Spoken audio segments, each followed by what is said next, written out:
네, 여러분 만나서 반갑습니다. 이명규 목사입니다. 오늘 가버나움에서의 하루라는 제목으로 함께 말씀 나누도록 하겠습니다. 오늘 본문은 예수님께서 가버나움에서 하루 동안 행하신 일들이 적게 분류하면 두 가지, 많게 이야기하면은 세 가지로 나와 있습니다. 먼저 가버나움은 어떤 동네인가? 가버나움은 예수님께서 사역을 주로 하셨던 동네입니다. 갈릴리에 있는 곳이고요. 가버나움은 가파르나움, 그래서 위로의 동네라는 뜻입니다. 위로의 동네, 가파르나움, 위로의 동네. 그러면 우리는 흔히 생각하면은, 거기는 위로가 있는 동네인가 보다, 라고 생각할 수 있겠지만, 사실 잘 생각해 보면은 위로가 있는 동네일 수도 있지만, 어떤 면에서는 정말 위로가 필요한 동네라고 볼 수도 있을 것입니다. 제가 이 설교 준비를 하면서 특히 와닿고 생각났던 영화가 그 가버나움이라는 영화였습니다. 이 가버나움이라는 영화는 그 레바논에 있는 빈민촌을 무대로 한 이야기입니다. 여기는 한 소년이 아버지를, 어머니를 고소하면서부터 이야기가 시작됩니다. 이 10살이 조금 넘은 소년이 왜 부모를 고소하느냐? 자기를 낳아놓고 아무런 부양에 대한 책임을 지지 않았다라는 거예요. 그래서 자기를 낳아준 것을, 자기를 세상에 태어나게 한 것을 고소하겠습니다. 라면서 영화가 시작되는데 이 소년이 너무 불행한 삶을 삽니다. 근데 이 소년뿐만이 아니라 이 동네에 있는 모든 사람이 너무 가난하고 빈곤하고 비참한 삶을 살아가게 됩니다. 특히 제가 이 영화에서 너무 마음이 아팠던 것은 이 소년이 부모는 알코올 중독자에 그냥 아무런 부양에 대한 책임을 지지 않는데 이 소년이 오빠가 동생과 여동생과 이 남동생들을 동생들에 대한 부양 책임을 이 남자 주인공이 집니다. 그래서 여기저기서 물건을 훔치기도 하고 그래서 동생들을 먹여 살리는데 여동생이 여동생이 그 생리를 시작을 하게 되는 거예요. 그러니까 여동생이 생리를 시작하면은 얘가 인신매매와 같이 어떤 남자에게 시집 가게 되는, 팔려가게 된다라는 걸 알고 있으니까 여자 동생이 생리한 것을 계속 숨기려고 그래요. 그러면서 너 생리한 거 이야기하지 마. 그래서 계속 그거를 꽁꽁 숨기다가 나중에 들키는 장면이 나오는데 그게 너무 마음이 아팠습니다. 그러니까 가버나움, 왜 이 영화 제목을 가버나움이라고 했을까? 위로가 필요한 동네이구나. 마찬가지로 이 가파르나움은 위로가 필요한 동네. 사람들이 너무 비참하고 고통스러운 삶을 살고 있었던 지역이라고 볼 수도 있을 것입니다. 그 가버나움에 있는 회당으로 예수님께서 가셨습니다. 회당이란 어떤 곳입니까? 이스라엘 사람들이 예배를 드리기 위해서 그 예루살렘에 있는 성전을 못 가니까 각 지역에서 모이던 곳이 회당이었었습니다. 이 회당을 시나고그라고 이야기합니다. 여기서 사람들이 모여서 모임을 하기도 하고 성경 공부를 하기도 하고 안식일을 지키고 예배를 드렸었습니다. 그래서 예수님도 회당에 가셔가지고서 이 사람들이 모인 곳에서 말씀을 가르치시기 시작합니다. 22절을 보시면 무사람이 그의 교훈에 논란이 이는 그가 가르치시는 것이 권위 있는 자와 같고 서기관들과 같이 아니함일러라. 예수님께서 이 시나고그, 미팅 플레이스라고 하는 사람들이 모이는 곳에서 예배를 드리는 가운데 말씀을 가르쳤는데 사람들은 그 교훈에 놀랐습니다. 왜냐하면 권위 있는 자와 같고 서기관들과 같지 않았다라고 분명하게 이야기합니다. 권위라는 것은 파워죠. 뭔가 굉장한 힘이 있었고 그 가르침이 서기관들과는 달랐다는 겁니다. 그러니까 그 전에 매주 가르치던 어떤 종교학자, 이 서기관들과 달랐고 굉장한 힘이 있었다라는 것입니다. 이것은 그냥 설교를 잘한다, 재미있게 한다, 와닿게 한다라는 느낌이 아닐 것입니다. 본질적인 부분에서 뭔가 힘이 있었다라는 것입니다. 이 예수님의 가르침, 말씀이 어떤 힘이 있었는가? 마가복음 1장 23절에서 27절을 보시면 마침 그들의 회당에 더러운 귀신 들린 사람이 있어 소리질러 이르되 나사렛 예수여 우리가 당신과 무슨 상관이 있나이까 우리를 멸하러 왔나이까 나는 당신이 누구인 줄 아노니 하나님의 거룩한 자니이다. 예수께서 꾸짖어 이르시되 잠잠하고 그 사람에게서 나오라 하시니 더러운 귀신이 그 사람에게 경련을 일으키고 큰 소리를 지르며 나오는지라 다 놀라 서로 물어 이르되 이는 어찌미냐 권위 있는 새 교훈이로다 더러운 귀신들에게 명한즉 순종하는도다 하더라. 귀신이 막 탄로나고 쫓겨나갔습니다. 우리는 흔히 생각할 때 예수님이 회당에 가서 말씀을 가르치셨고 권위 있는 새 교훈이 있었구나. 그리고 귀신 들린 자가 나타났고 귀신 들린 사람이 쫓겨나갔구나라고 생각할 수 있습니다. 아닙니다. 이것이 같이 일어난 일입니다. 예수님께서 말씀을 가르치시는 가운데 귀신이 탄로났고 예수님께서 말씀을 가르치시는 가운데 귀신이 쫓겨나간 것입니다. 그러니까 여기서 말하는 권위 있는 새 교훈이로다. 예수님의 말씀은 권위 있는 힘이 있는 뭔가가 능력이 있어 뭔가 본질적으로 달라라는 것은 무슨 뜻입니까? 귀신이 드러나고 귀신이 쫓겨나가는 놀라운 능력이 예수님의 말씀에 있었다는 것입니다. 이것은 그 전에 가르치던 이 종교학자였던 서기관들과 너무 대비되는 부분입니다. 무슨 뜻이냐면 이 회당, 시나고그, 모든 어떤 육체적인 병든 자와 마음의 병든 자들이 그 모이는 미팅 플레이스에서는 아무런 일도 일어나지 않았습니다. 그런데 오늘 길이요 진리요 생명이신 예수님께서 그 말씀을 가르치실 때에 귀신이 드러났습니다. 말씀을 가르치실 때에 능력이 나타났습니다.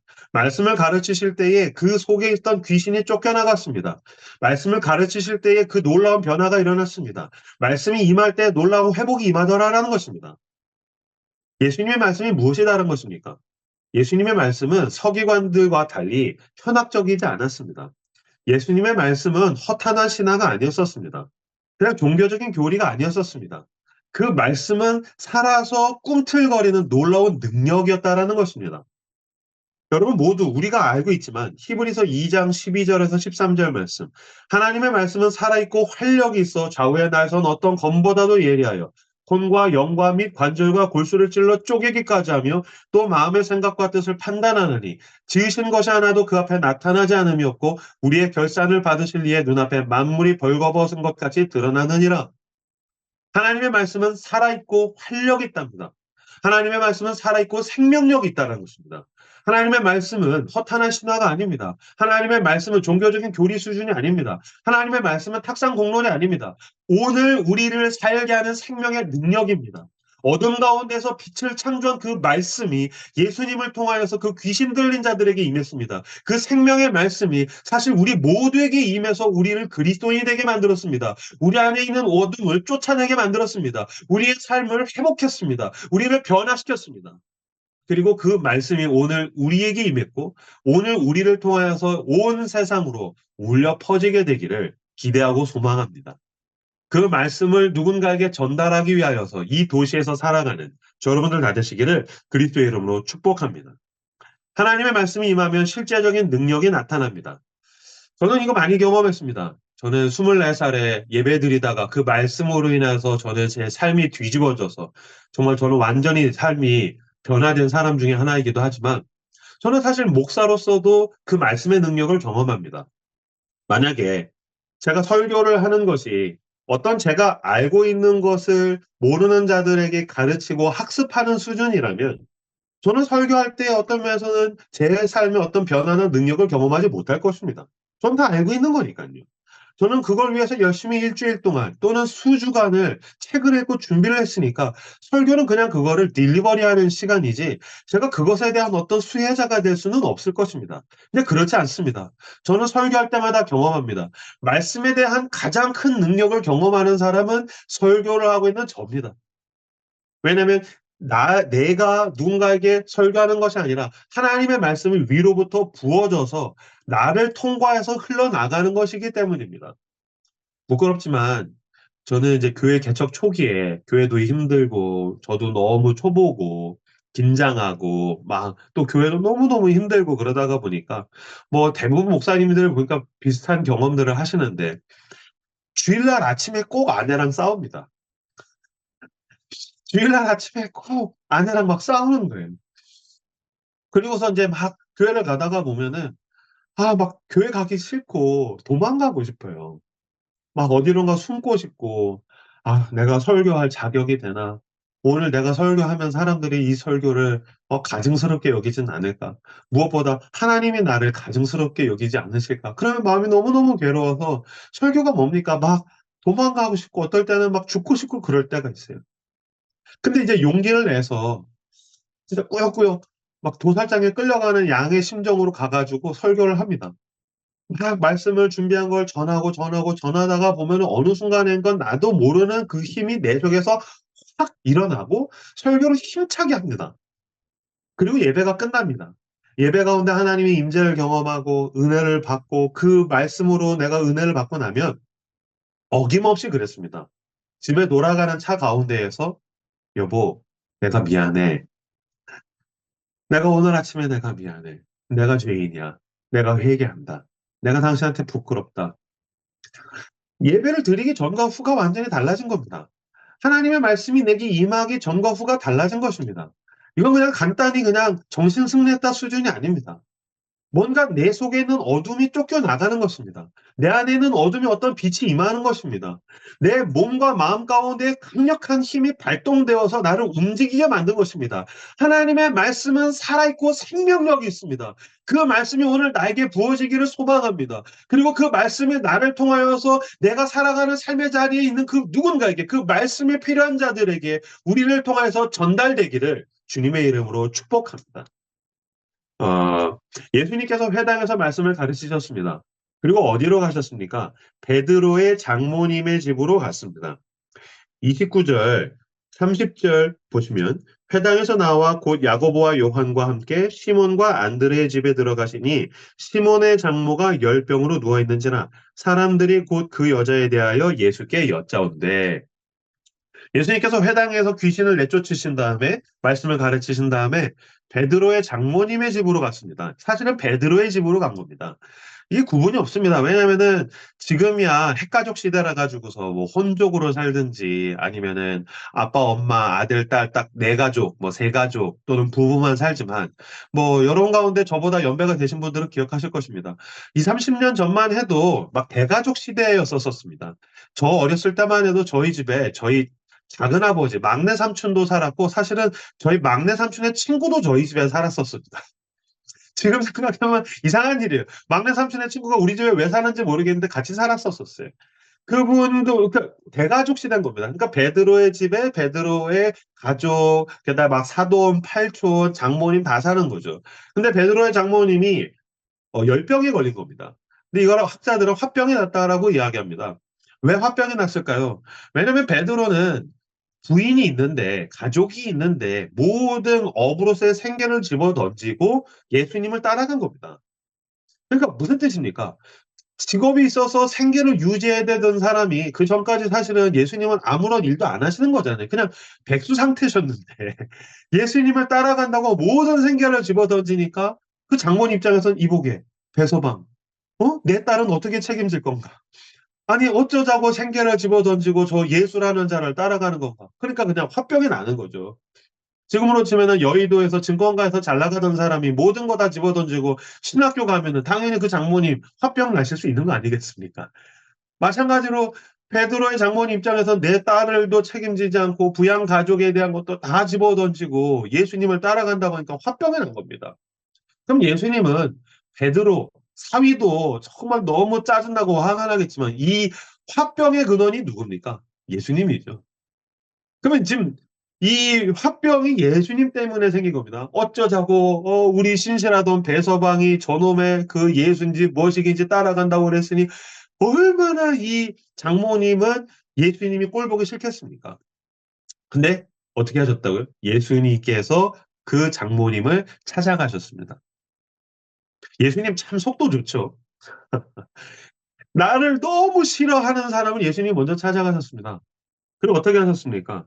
31절 나아가사 그 손을 잡아 일으키시니 열병이 떠나고 여자가 그들에게 수종되니라. 찾아간 것도 찾아간 건데 찾아가서 어떻게 하셨습니까? 어? 이 믿음 없는 이 장모야, 네가 지금 하나님의 아들을 우습게 여기냐? 너가 성령을 회방하느냐? 성령 회방죄는 용서를 받지 못한다. 막 그렇게 힐난하고 저주하지 않았습니다. 어떻게 했다고요? 손을 잡아서 일으키셨습니다. 너가 나를 적다니까 병 걸린 거야. 회개해. 너 불쌍하니까 내가 병원 고쳐줄게. 일어나. 그냥 말씀으로도 할 수 있는 거 아닙니까? 방금 직전에 말씀으로 귀신을 내쫓으셨고 말씀으로 병자를 고치셨잖아요. 그러니까 예수님이 지금 말씀으로만 일하실 수 있는데 예수님이 그 장모님의 손을 잡아주셨습니다. 지금 그 장모님은 누워서 열병 걸려 있고 화병 걸려서 그냥 예수님 생각만 해도 막 스트레스를 받고 있는데 그 자기를 가장 싫어하는 그 장모님에게 가서 예수님이 먼저 손잡아 주셨습니다. 여러분, 왜 우리가 직장에서도 또한 교회에서도 삶의 자리에서 저 인간이 나 싫어하지. 저 인간이 나 지긋지긋하게 여기지. 저 인간이 나 눈에 가시같이 여기지. 알죠? 가서 손 잡아 주십시오. 가십시오. 예수님께서 가서 그 손을 잡으셨습니다. 그리고서 병을 고치셨습니다. 이게 얼마나 놀라운 사랑입니까? 우리나라 속담에도 진리에 가까운 말이 있죠. 미운 놈 떡 하나 준다. 예수님께서 떡만 주셨습니까? 자기를 미워해가지고서 화병 걸려 있는 자를 손을 잡아서 일으켜 주셨습니다. 예수님께서 그 손을 잡아서 일으켜 주셨습니다. 마찬가지로 나를 미워하는 자들에게 먼저 다가가서 손을 잡아주고 일으켜 주시는 저 여러분들 다되시기를 그리스도의 이름으로 축복합니다. 그렇게 했더니 어떤 일이 일어났습니까? 32절. 저물어 해질 때에 모든 병자와 귀신 들린 자를 예수께 데려오니 온 동네가 그 문 앞에 모였더라. 어떻게 했답니까? 예수님께서 자기를 미워하다가 화병에 걸린 장모님의 손을 잡아서 일으켜 주셨더니 그 장모님이 무슨 짓을 했는지 모르겠는데 저물어 해줄 때 모든 병자와 귀신 들린 자를 예수께 데려와서 그 집 문 앞에 모든 사람이 모였답니다.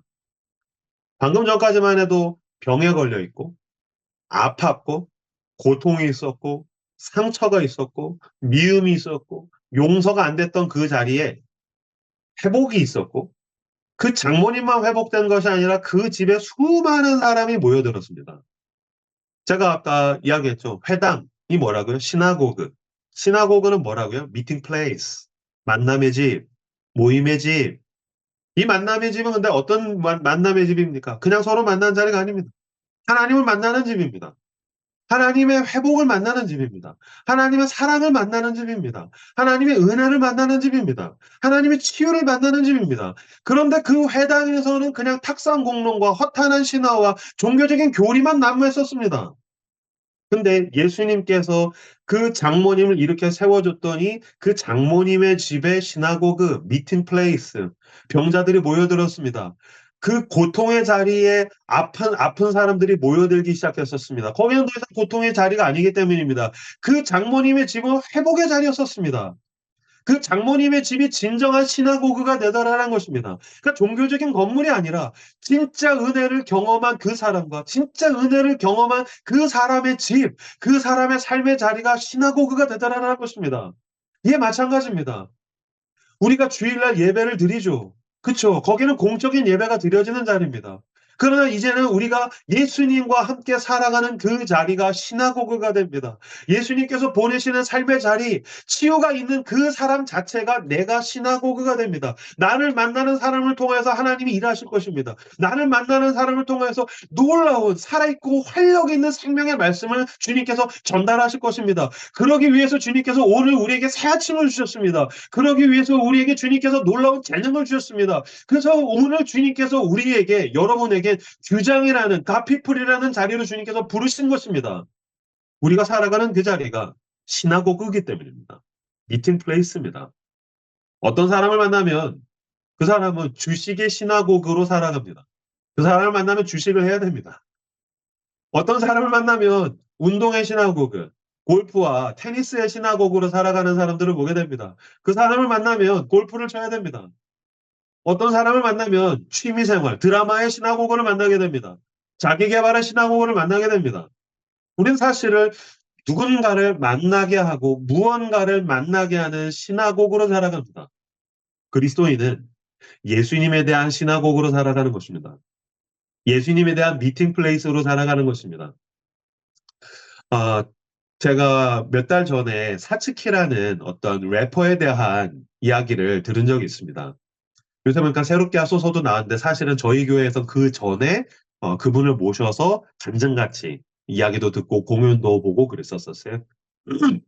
한 여성이 있었는데 부모로부터 사랑을 다 받지 못했습니다. 학대에 가까운 경험을 했습니다. 너무 고통스러운 삶을 살다가 그 분노 때문에 랩을 하기 시작합니다. 힙합을 하기 시작합니다. 그래서 열심히 랩을 하려고 하고 있는데 자기와 같이 랩을 하고 있는 힙합을 하고 있는 사람들이 모여 있다라는 거예요. 그래서 어떤 집으로 갔습니다. 그 집에 갔더니 사람들이 은박지 위에서 자꾸 뭔가를 이렇게 흡입하고 있더라는 거예요. 아무것도 몰랐던 그녀가 이게 뭡니까 했더니 너도 해봐. 이거 그냥 신경 안정제 같은 거야. 그래서 건네줘서 자기도 은박지 위에 있는 무언가를 빨대로 흡입을 했는데 그걸 건네준 사람이 그거를 자기가 흡입하자마자 씩 웃으면서 잘 가라고 그랬다라는 거예요. 자기가 흡입했던 게 그 펜타닐이라는 마약, 너무 심각한 마약이었던 거예요. 참 무섭지 않습니까? 거짓으로 속여서 마약을 건네주고 잘 가라고 웃는다는 건 너무너무 무서운 장면인 것 같아요. 그러고 그녀는 사치키라는 래퍼는 마약에 중독이 됩니다. 어느 정도였냐면은 막 헛게 보이고 귀신이 보일 정도였다는 거예요. 이러다가 진짜 내가 죽겠구나라고 생각했다는 거예요. 어느 날 내가 진짜 이러다 죽겠다. 막 귀신이 보이고 그러던 중에 새벽에 잠이 오지 않아서 어떤 선배 오빠 래퍼와 함께 카톡을 하고 있는데 그 오빠가 나 얼마 전부터 교회 다니기 시작했고 나 예수님 만났다. 너 몇 시간 있으면 우리 교회 새벽 기도한다. 같이 교회 가자라고 했다라는 거예요. 내가 너 같이 교회 데리고 갈 테니까 너 조금만 몇 시간만 버텨라. 나랑 같이 교회 가자. 그래서 그 오빠를 따라서 새벽 기도를 가게 됩니다. 눈을 뜨면 목사님이 설교하면은 막 목사님 뒤에서 광채가 나는 것 같은 어떤 영적인 그 성령의 역사를 느끼지만 눈을 잠깐 감으면 막 귀신이 자기를 끌고 가는 게 진짜 보였다는 거예요. 그런 가운데 새벽 기도에서 그 말씀을 듣다가 그녀 속에는 어둠이 쫓겨나가고 회심을 하게 됩니다. 그리스도인이 되게 됩니다. 제가 그녀의 이야기를 들으면서 제가 생각했던 게 있어요. 사츠키라는 한 사람을 보면 두 명의 대조적인 친구가 등장합니다. 마약을 만나게 하는 미팅 플레이스, 시나고그가 있었던 겁니다. 그리고 새벽 기도로 인하여서 하나님을 만나게 하는 시나고그, 미팅 플레이스가 있었던 것입니다. 나는 어떠한 미팅 플레이스로 살아가고 있을까요? 나는 어떤 시나고그로 우리의 삶의 자리에서 살아가고 있습니까?